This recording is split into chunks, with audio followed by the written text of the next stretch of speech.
সুকান্ত মজুমদার, শুভেন্দু অধিকারী, দিলীপ ঘোষ, শ্রমিক ভট্টাচার্য, অগ্নিমিত্রা পাল, এরা যারা ঘুম পাড়িয়ে রেখেছে হিন্দু সনাতনীদের, আপনারা শুনে নেন।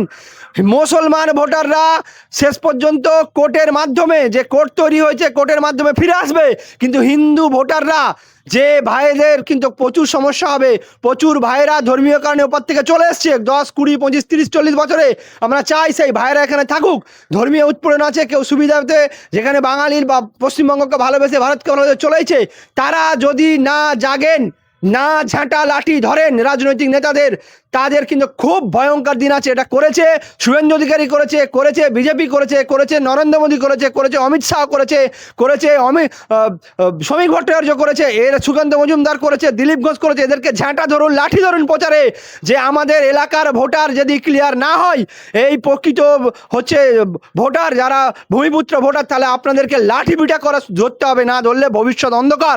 এবং আর একটা বলবো, আমাদের নতুন যে রাজনৈতিক দল হচ্ছে মুর্শিদাবাদ আর মালদাতে ফেলেছে আমাদের হুমায়ুন কবির দা, তিনি মুসলমানদের মাসিয়া হচ্ছেন, কিন্তু সবচেয়ে বেশি মুসলমানদের adjudication voter, delete voter Malda মুর্শিদাবাদে, তাদের নিয়ে হুমায়ুন কবির চুপ কেন? শুভেন্দু অধিকারীর থেকে ওনারা টাকা নিয়ে কাজ করছে জানি, রাজনৈতিকভাবে উঠুক সেটা চাই, কিন্তু এই যে ভোটাররা রয়েছে, ভোটারদের কেন এখনো যাচ্ছে জানে কোনো কথা বলছে না। তারাও তো আন্দোলন শুরু করতে পারে।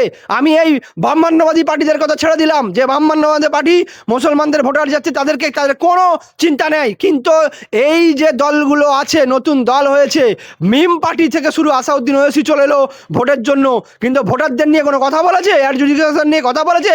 তাতে দিল্লির রেগে যাবে, অমিত শাহ রেগে যাবে।